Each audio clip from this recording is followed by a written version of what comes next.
O autismo é considerado um distúrbio do neurodesenvolvimento que se manifesta precocemente e afeta as habilidades de comunicação, comportamento e interação social.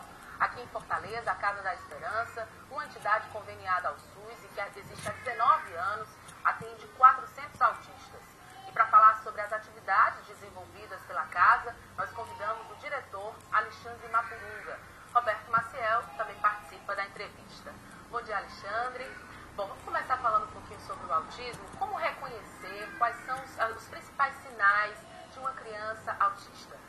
Bem, você falou alguns deles agora há pouco. Ele tem uma tríade de características, né? É a comunicação social, a interação social e o comportamento social e um padrão repetitivo de atividades, que seria uma quarta característica. Mas é um amplo espectro. Então, uma pessoa pode, por exemplo, falar demais sobre um determinado assunto ou não falar, né? E ela tem dificuldade, o que basicamente une todas as pessoas é que ela tem dificuldade de entender o que se passa na cabeça das outras pessoas.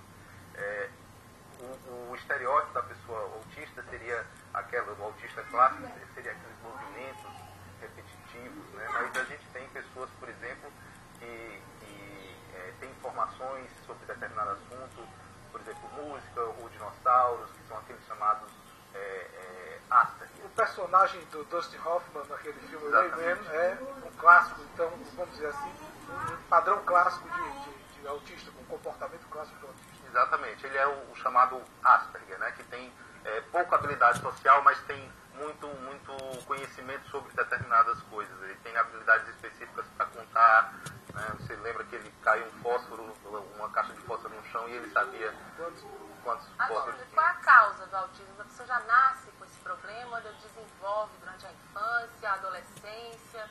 É multifatorial, né? Os cientistas ainda hoje discutem isso, mas existem sempre uma causa biológica, né? Isso não quer dizer que o autista, porque muitas vezes isso é discutido, o autista não tenha uma subjetividade, ele não possa ter problemas psicológicos, né? Porque às vezes as coisas são divididas dessa forma, né? Então existem causas genéticas e podem acontecer também de causas, por exemplo, por anóxia, por uma infecção que acontece na hora do parto, mas é sempre uma causa biológica, mas a gente não pode negar também os fatores psicológicos que a pessoa tem durante a vida, né, que podem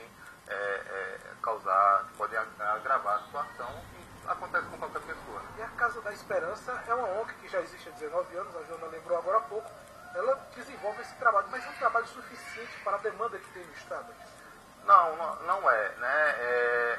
Hoje a gente atende cerca de 400 famílias, a gente não atende só as pessoas, a gente tem também atendimento às famílias, porque quando existe uma pessoa com autismo na família, a família toda precisa desse suporte, e a gente tem cerca de 500 pessoas em fila de espera, apesar de existirem outros serviços em Fortaleza também. Então sempre existe uma demanda.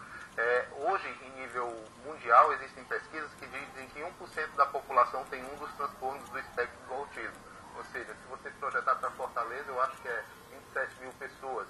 Não que todos precisem de atendimentos específicos, mas boa parte vai precisar, e assim, nunca um serviço como a Casa da Esperança não é suficiente, apesar de ser necessário. 27 mil pessoas são um contingente bem expressivo. O poder público, como é que está o poder público acompanhando? A gente sabe que a Casa da Esperança teve um apoio no passado até recente, muito expressivo da Prefeitura de Fortaleza. A Prefeitura sempre apoiou bem a Casa da Esperança. E hoje, como é que está isso aí?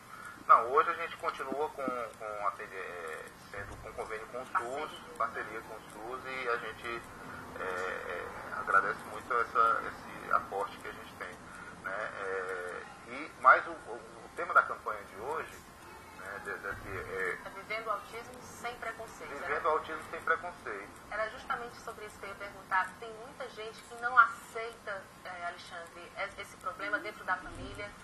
Não, é exatamente isso, porque o que a gente quer fazer? Quando a família tem um filho com autismo, ela precisa sair dessa história do luto para a luta, e quando isso acontece, por ter a pessoa com autismo, por ter uma pessoa com autismo dentro da família, ela vai encontrar diversas barreiras dentro da sociedade. Por exemplo, o preconceito dentro do transporte público, o preconceito, às vezes, numa escola. Então, o problema muitas vezes não é a pessoa ter autismo, é um preconceito que envolve todo o acesso a uma série de serviços públicos e a exclusão dessa pessoa com autismo dentro da sua comunidade. Então a gente decidiu ver, para além de habilitar a pessoa com autismo, como habilitar a comunidade para a pessoa com autismo. Bom, para a gente encerrar, hoje tem uma programação, né? Queria que você fizesse um convite então, para as pessoas. Tem programação na Praça do Ferreira, é isso? Isso, a gente tem hoje, a partir das 14h30, na Praça do Ferreira, um ato público, vivendo o autismo sem preconceito.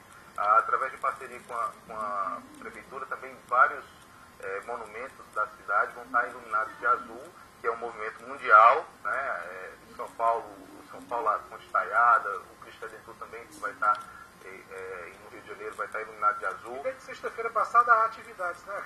Exatamente, a gente teve audiência pública, então hoje